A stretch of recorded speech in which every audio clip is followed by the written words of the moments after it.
This video is about how we design, refine, and deliver our workshops, and this also gives you some glimpses and insights into the interactive and engaging nature of workshops and how people feel happy and feel fulfilled at the end of these workshops. So hopefully you can have a good time while watching this.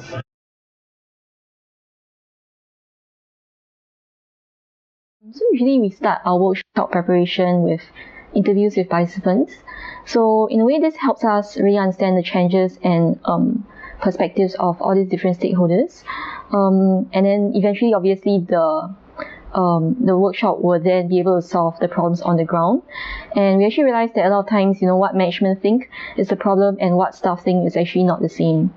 Our qualitative research includes interviews with management, middle operations, very importantly with staff on the ground, and sometimes with customers. So this helps us to uncover objectives for the project, what has been tried, what has been tested, what has worked and what hasn't, and why. And so basically helps us to identify the key desired change for the project and the purpose for the project. For our workshop preparation, we do a lot of interviews. And these are not just like 10-minute chit-chats, but actually they're more like 1.5 to 2 hour long conversations. People always like to talk about themselves and keep on going.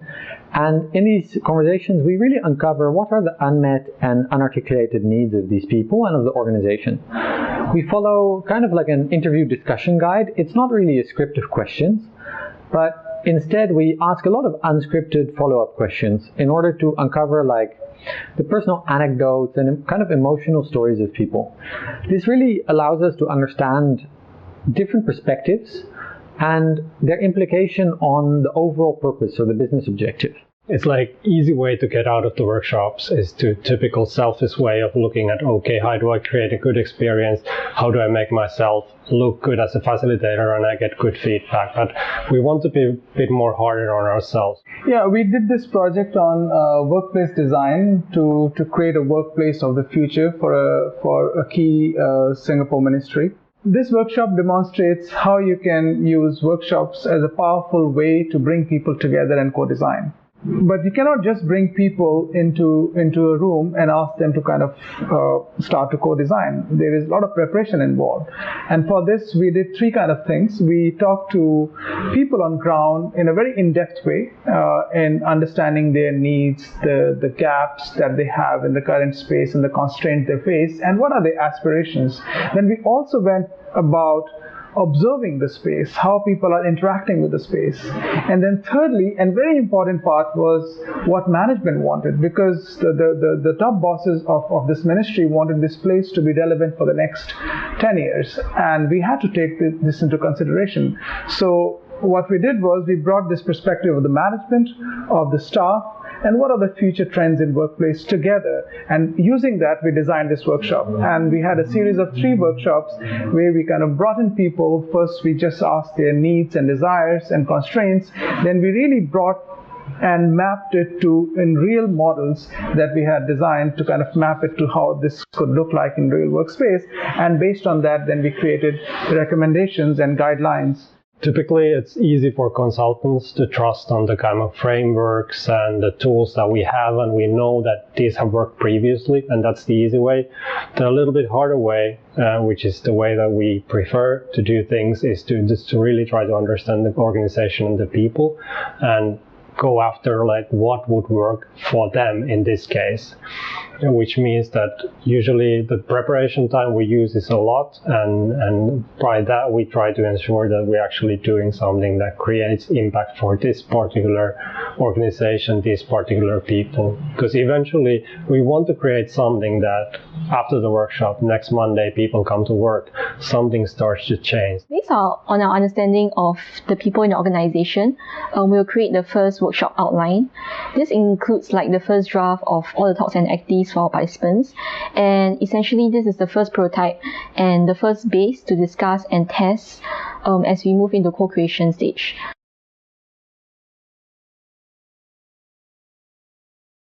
So the basic way we do workshops, we follow this process that we call co-design, which starts from understanding who is it for, and then working together with those people to create the actual content and the exercises.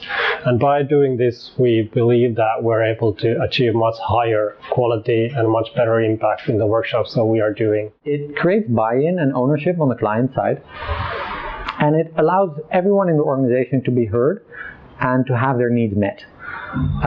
It also allows extensive customization of our work to the different contexts and people and needs, and it really helps us to answer to the right brief. The key to get an impactful workshop is to set a goal that is a little bit like almost unreachable, and then it forces us together to try to come up with something that would bring impact. It's an opportunity to initiate something. In a workshop you can create like a door through which people you can step, and then you can give some kind of guidance like what will follow after that door and how to continue walking. Another project we did with a major food client of ours, a leading chain with stores in Singapore, Malaysia, Australia. This was essentially a service culture consultancy and training project. And when we were hired by the CEO of this company, he said, yeah, come interview me and a couple of more people, and then just design some program and give it to us. And I said, this is how it doesn't work. Because if we just talk to you and deliver a program, people will not accept it. And this is where we set our foot down. We said, if we have to create a program that is accepted and adopted by people on ground, it has to be created with them. It has to be co-designed with them. And the best way to do that is through this co-design workshop methodology. And at the end of this project, when the outcome came and everybody accepted it, it was a fantastic program, then the same CEO, he said, like, very few times in my life I have been proven wrong, and this was one of it.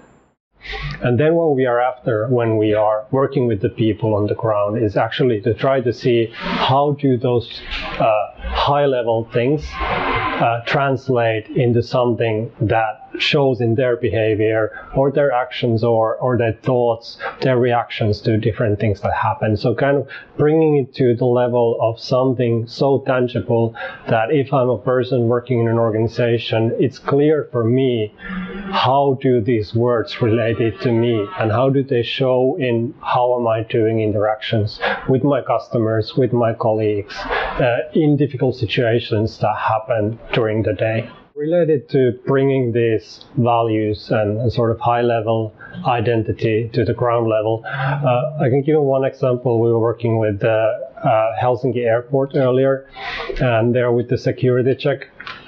And in the workshops that we were doing, we were actually using an actor to work with us to do live prototyping of different scenarios, like when in the security check something happens, what are the different ways to react to that situation, and how would that reaction show different types of service principles and values that we were working on together. And this was a very tangible way of like live prototyping something that comes very close to the people. So not only kind of lecturing about values or trying to create artifacts only or something like visual, but actually turning it into behavior. And it was a very powerful way of kind of exploring how does it relate it to me.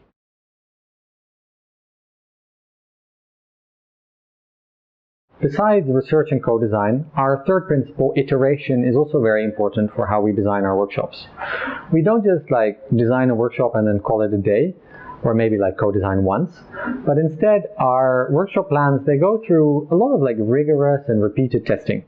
So typically the iteration goes in a way that there's a series of prototype workshops where we are testing the exercises, instead of thinking that, okay, we can just come together in our office and come up with the perfect version and then do 10 runs of it. This allows us to meet the client multiple times, and it also allows us to test the activities with some of the participants. When we deliver workshops multiple times, we also like iteratively improve every time we deliver it, so it's never really exactly the same. We always make like small improvements and small changes. And this really allows us to sort of give the best experience and to optimize the experience as we go. We were invited to design a design literacy and a service culture program for a large multinational in the field of exhibitions and built environment.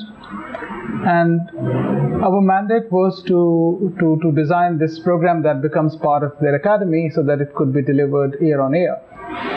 So one way was to just sit in our closet and design something and deliver it, but we followed the co-design way, and we co-designed this program along with them, starting with the chairman of the company, deputy chairman, CEO, right down to people at management level and managerial level.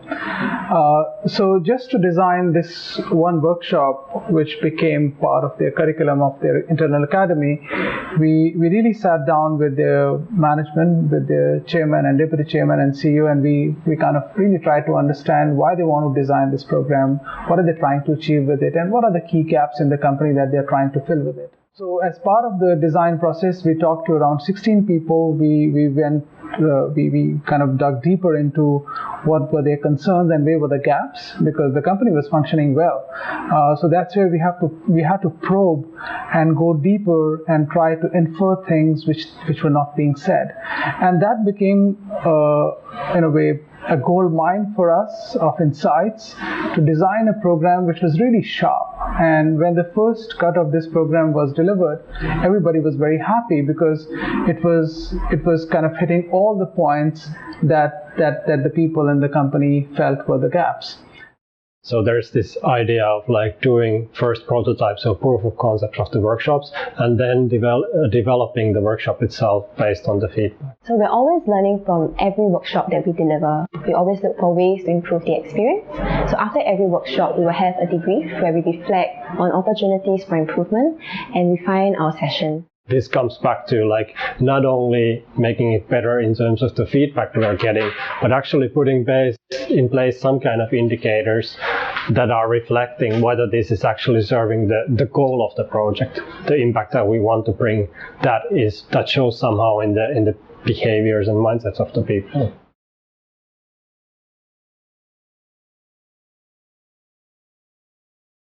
There's a couple of different workshop types. For instance, hackathons, they are meant for developing business solutions or to overcome some sort of a specific challenge. Then there's training workshops where we focus on capability development or maybe learning how to use a certain tool. There's envisioning workshops where it's about creating new opportunities for growth.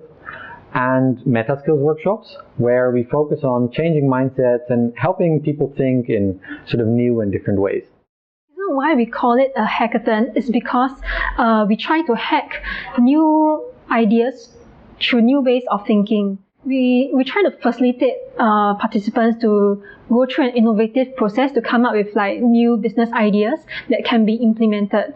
So this process is very solution focused, and we help them to first narrow down on the business challenges that they want to solve.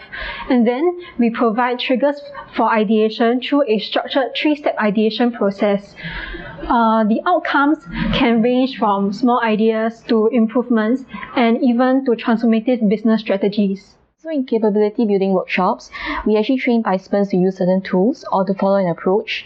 For example, design thinking tools such as customer persona creation and also journey mapping.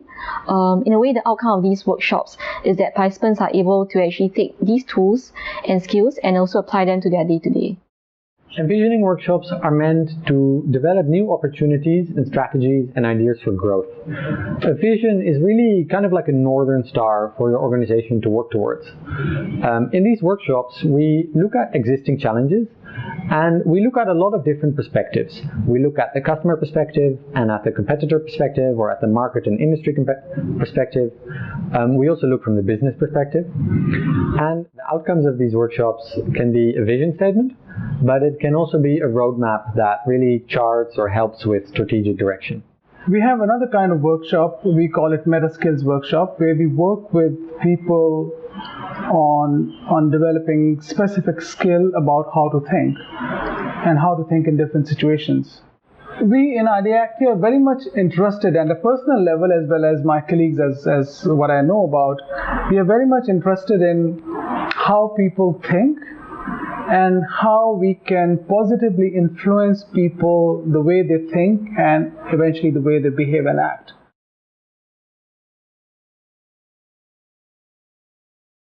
Our approach is fundamentally grounded in people centricity. We often say, no matter your industry or sector or segment or whatever product you make or whatever service you provide, you always work with people and for people. No matter your industry, whether it's technology or manufacturing or F&B or travel or retail or even public sector, it's always about changing people and helping people adopt to change.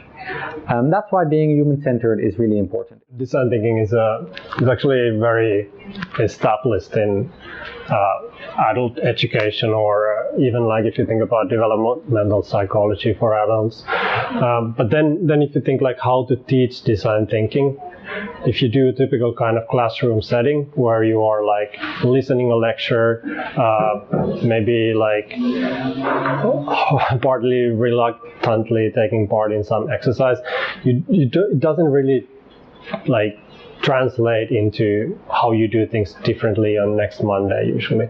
You have to look at three-way empathy. You have to sit in the center and see how I can empathize with the customer, marry it with how I do empathize with my own staff who are delivering that service or you're building that service, and eventually how do I empathize with the CEO who is looking at capital allocation, who's looking at things which me and you are not thinking on ground. So we need to have this three-way empathy to bring a big turnaround. We want to challenge and push ourselves to design such workshops where we create a safe space for people who are participating to try something that pushes them a little bit to their outside their comfort zone. And it's a very common knowledge about learning, that learning is often most efficient when people are not very comfortable, when they are not like always giving the best kind of feedback, but actually the learning impact can be done better. I think the key skill that you will need is how do we respond to situations? How do we react to things that are presented to us unexpectedly? And to do that, we have to train our minds to kind of react to that. We have to build our mental muscles. This is why being human-centered, it's not a choice, but it's the imperative. And we believe in this so much that we even put it on a bag. What Satya Nadella did at Microsoft when he took over is very interesting case in point, how so-called mushy and seemingly soft things like empathy and growth mindset and nonviolent communication can change the culture of a company and then eventually the fortunes of the company. And $500 or $600 billion that Microsoft has generated in market capitalization since Satya Nadella took, that's a testimony to that. They realized the problem of Microsoft was not technology or lack of that or money or the will. It was how people were thinking about business. They were thinking about business. We have this great product with 80-90% gross margin, so why should we do anything else? And people were very protective about their own fiefdoms. But when this idea of empathy came into the room, and when people started to look things not just from their own perspective, but perspective of other people and perspective of the company, that's when they started to kind of even think differently. So I think the first thing is you have to make people see things from different perspectives. Right now we're working, for example, with a financial services company, and we're doing this kind of a very people-intensive culture change project with them, which includes many types of engagement. And it's a very good example of this type of approach, where it's like you need to constantly be very self-critical and try to reflect like whether any activity that we want to do with them, whether it will actually be something that they are like able to embrace. Like by embrace, we also mean that it feels difficult for them, but it's something that they are actually willing to go through with us to participate and try to co-create value in the activity.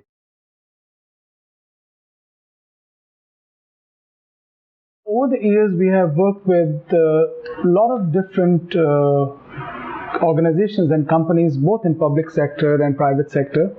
I'll share some of the names that we have worked with in public sector, for example, Singapore Police Force, Singapore Tourism Board, Enterprise Singapore, National Environment Agency, Accounting and Regulatory Authority, and so on. It was very much in the beginning of Ideactio that we got an opportunity to work for Singapore Police Force. We trained I think more than 100 police officers over a period of 6 months in design thinking. And we have done more such projects over a period of time. We have worked for ACRA, which is Accounting and Regulatory Authority of Singapore. We worked with them in designing a more human-centered service culture. We have worked with Singapore Tourism Board on multiple projects, and some projects have been around just to work with Singapore Tourism Board as an organization. How do we use design thinking for onboarding new officers, and how do we train them to look for opportunities in the way service of Singapore Tourism Board could be improved. We have also worked with Singapore Tourism Board on industry projects where we work with them to design business transformation programs for travel industry. Other government agencies, we have worked with National Environment Agency, where we co-design Singapore 2020 vision. We have actually also written books and developed tools on business design thinking. So this includes actually in-depth sections on common mistakes and also mindset cards to help change thinking. We have actually conducted trainers for 20 business advisors from all Singapore SME centres to actually learn this approach.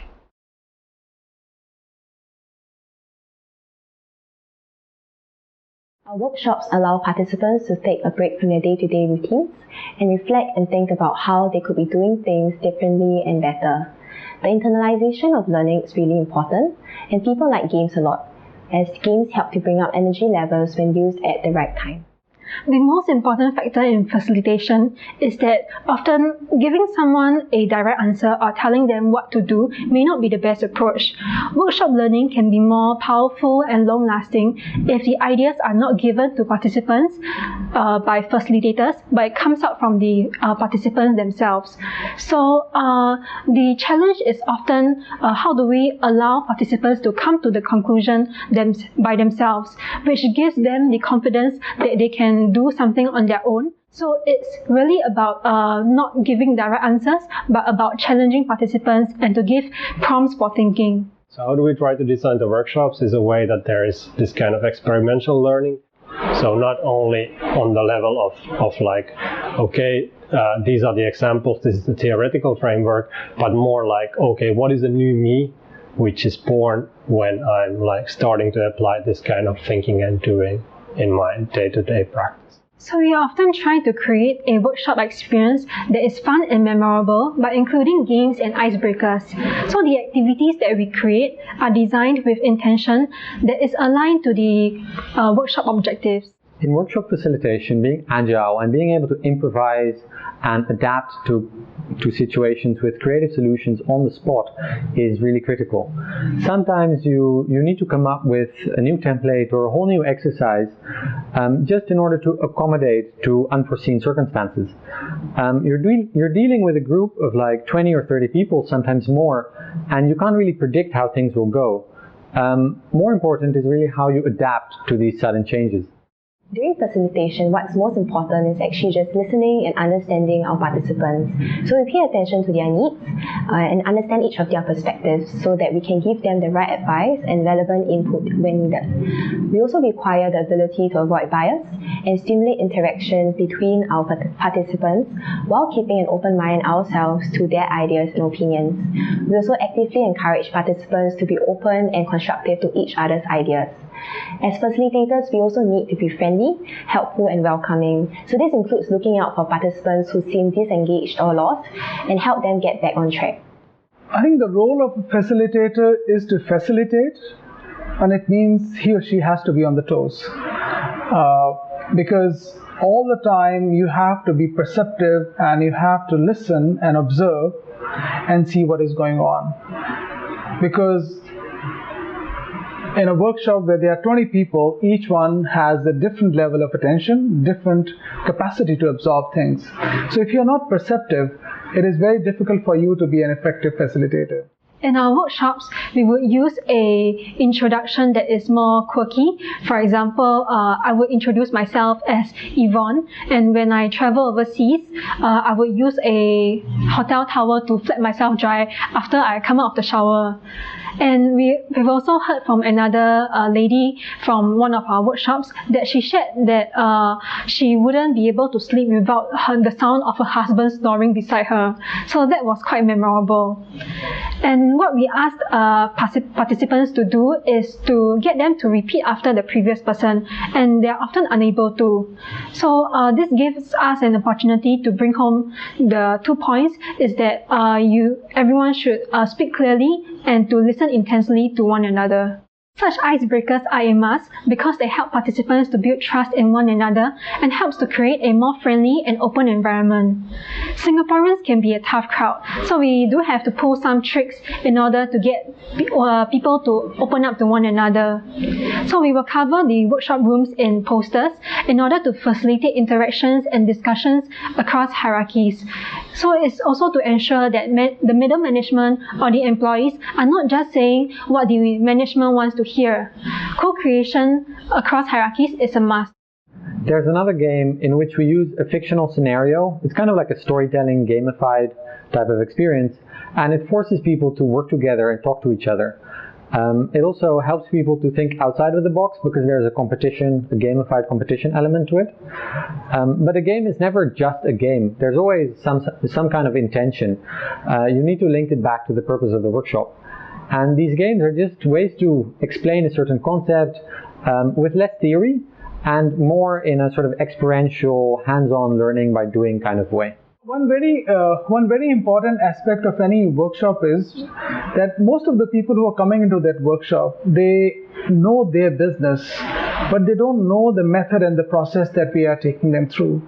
So it is very important that we first of all make them familiarized with that and keep on giving them right kind of inputs and artifacts so that they don't forget that process.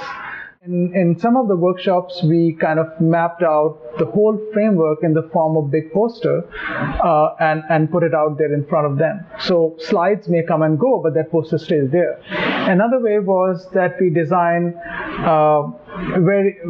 very thoughtfully booklets or some kind of cards which can stay on their table, which keeps on reminding them what is the framework and what stage they are. We don't want people to just show up and then forget about everything when they go home. Our tools ensure continuous learning within the organization and help people to bring home the skills and mindsets they've acquired. It helps them to be accountable and to keep on practicing. We actually facilitate workshops. We'll break participants into small groups and facilitate with multiple co-facilitators. In a sense, this is so that people can actually pay more attention, and it's also better for the energy levels. As well as easier for the participants to ask questions and allows groups to actually travel at their own pace. The learning in our workshops is not just one way. We're not delivering a lecture or giving a talk. Instead, we allow participants to walk the walk themselves. One of the principles that I find very interesting from Anonymous Alcoholics is that people on a sobriety journey, the ones that are successful, are those that are able to help others and really explain the principles and the concepts to someone else. So when you apply this to a workshop, right, we try to facilitate in such a way that participants explain concepts to each other, they help each other. And by doing this, they internalize principles themselves and they understand behaviors a lot better. And because of this, they can become ambassadors of certain behaviors inside of an organization, and they become certain influencers. It's kind of introducing a little bit of a train-the-trainer element to it, and because of this, you're able to train or help people adopt mindsets on a very different level than if they're just absorbing themselves. I will say that it is about not just taking them through the process or the motions, but also bring their mind into that motion. We include sharing and presentations in the workshops for participants to learn from one another. We allow them to see different perspectives to solving the same problem, and this gives them a sense of shared learning. And they can also talk to one another about their mutual experiences after the workshop. We also include a section for feedback and evaluation so that participants will know how to improve themselves and what they can work on. Meditation is a very important tool, if I may call it, in our workshops. We use this in the beginning of the workshop, we use this during ideation, and wherever possible we like to bring people into this meditative state.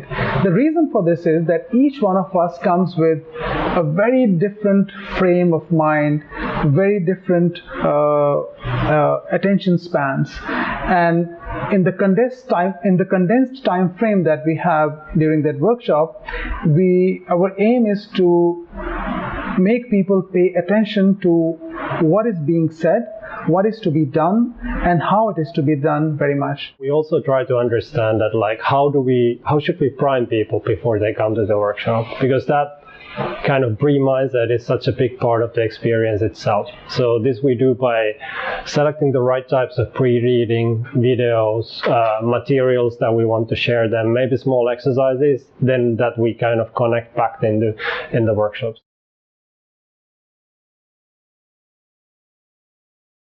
We have actually also conducted online workshops which pose very different challenges. For example, if you actually give people a break, for a normal workshop you can always bring them back, but in an online workshop you can't do that. People will actually always take a bit longer, they will actually go and get food, for example, and you actually need a very different approach with facilitating in an online environment. But for us, we've actually done that numerous times and we have gotten used to it.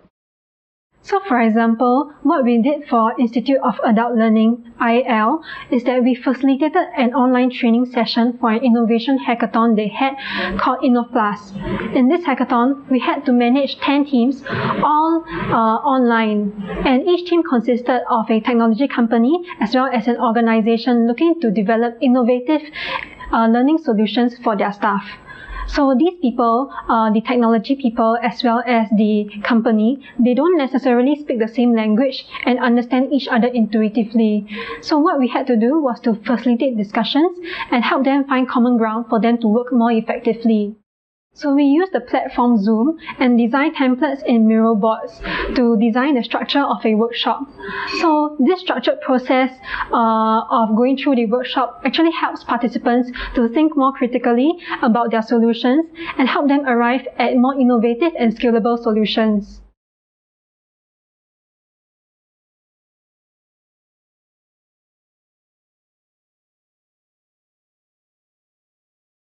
If we don't see things from human perspective, who are we making for? I think we are not bound to be very successful in the longer run.